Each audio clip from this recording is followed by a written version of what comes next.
down, yeah. I've been feeling so down, yeah. Can you tell me why? Can you tell me why? Assalamualaikum warahmatullahi taala wabarakatuh.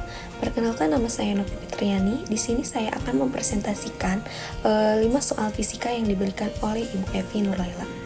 Baik, nomor 1, jelaskan peristiwa pada gambar tersebut merupakan penerapan konsep perpindahan kalor. Jawabannya, gambar tersebut menunjukkan waktu pada siang hari karena dari gambar tersebut terlihat ada matahari. Pada siang hari, suhu di daratan lebih tinggi daripada suhu di lautan. Maka, dari itu angin laut terjadi pada siang hari karena udara di daratan lebih panas. Akibatnya, udara di daratan akan naik dan posisinya akan digantikan oleh udara dingin dari laut. Dan ketika malam hari terjadi, angin darat karena udara di lautan lebih panas dibandingkan di daratan. Hal tersebut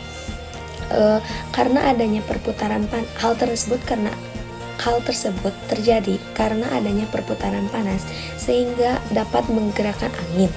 Terjadinya angin darat dan angin laut termasuk contoh perpindahan panas secara konveksi akibat perbedaan suhu di daratan dan suhu di lautan pada siang hari dan malam hari. Yang nomor 2, deskripsikan bagaimana dapat menerangkan perbedaan nada ini. Jawabannya, gambar tersebut menunjukkan ada seseorang yang sedang memetik dawai. Ketika dawai dipetik akan menghasilkan getaran dan menekan udara di sekitarnya yang akan menghasilkan gelombang bunyi. Nada pada gitar juga dipengaruhi oleh perbedaan tegangan senar. Jadi, semakin besar tegangan senar, semakin tinggi nada senar. Dan juga tinggi rendahnya nada ditentukan oleh frekuensi dasar gelombang bunyi. Semakin besar frekuensi dasar gelombang bunyi, maka semakin tinggi nada yang dihasilkan ataupun sebaliknya.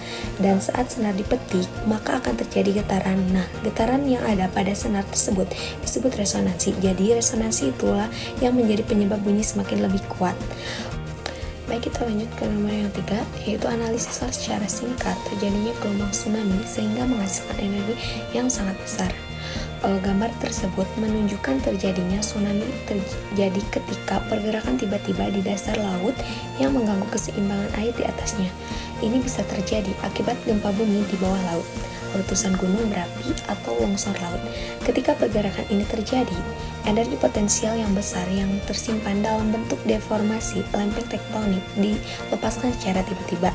Energi ini menghasilkan gelombang yang merambat melalui air dengan kecepatan tinggi. Gelombang tsunami memiliki panjang gelombang yang sangat panjang dan periode yang lama. Ketika gelombang ini mendekati pantai, kedalaman air berkurang secara tiba-tiba, menyebabkan gelombang menjadi lebih tinggi dan energi yang terkandung dalam gelombang meningkat. Ketika tsunami mencapai pantai, energi yang terkandung dalam gelombang tersebut dilepaskan dengan kekuatan yang sangat besar. Ini mengakibatkan kerusakan yang parah pada pesisir dan dapat membahayakan kehidupan manusia. Energi yang sangat besar dan dalam tsunami berasal dari energi potensial yang dilepaskan secara tiba-tiba oleh pergerakan di dasar laut. Gelombang tsunami yang terbentuk mengandung energi ini, dan ketika mencapai pantai, energi tersebut dilepaskan dengan kekuatan yang menghancurkan. Yang keempat, jelaskan pada termos ini dengan menggunakan hukum pertama termodinamika. Jawabannya, dalam konteks termos, hukum ini dapat diterapkan dengan menggunakan bahan adiabatik yang berfungsi untuk menghambat pertukaran kalor antara sistem di dalam termos dan lingkungan eksternal. Dengan adanya hambatan ini, suhu di dalam termos tidak mengalami penurunan karena tidak ada atau sangat sedikit kalor yang keluar dari sistem. Hukum pertama termodinamika pada termos sangat penting karena menggarisbawahi prinsip kekekalan energi. Dalam termos, energi yang masuk dalam bentuk kalor akan tetap ada di dalam sistem, tidak ada energi yang hilang. Hal ini memungkinkan termos untuk menjaga suhu minuman di dalamnya agar tetap panas atau dingin dalam waktu yang lama. Secara hukum pertama termodinamika pada termos menunjukkan bahwa energi dalam sistem termos tidak dapat diciptakan atau dimusnahkan. Energinya hanya dapat berubah bentuk, misalnya dari energi panas menjadi energi kinetik atau energi potensial. Dengan memahami prinsip ini, kita dapat memanfaatkan termos dengan efisien untuk menjaga suhu minuman yang kita inginkan. Oke, kita lanjut yang ke nomor 5. Analisislah apakah peristiwa pada rice cooker berkaitan dengan prinsip termodinamika. Oke, jawabannya rice cooker adalah perangkat dapur yang dirancang untuk memasak nasi secara otomatis dan menjaga nasi tetap hangat setelah dimasak. Prinsip operasi rice cooker berkaitan erat dengan prinsip-prinsip termodinamika, termasuk hukum pertama dan hukum kedua termodinamika. Hukum pertama termodinamika yaitu menyatakan bahwa energi tidak dapat diciptakan atau dimusnahkan, hanya dapat diubah dari satu bentuk ke bentuk lain.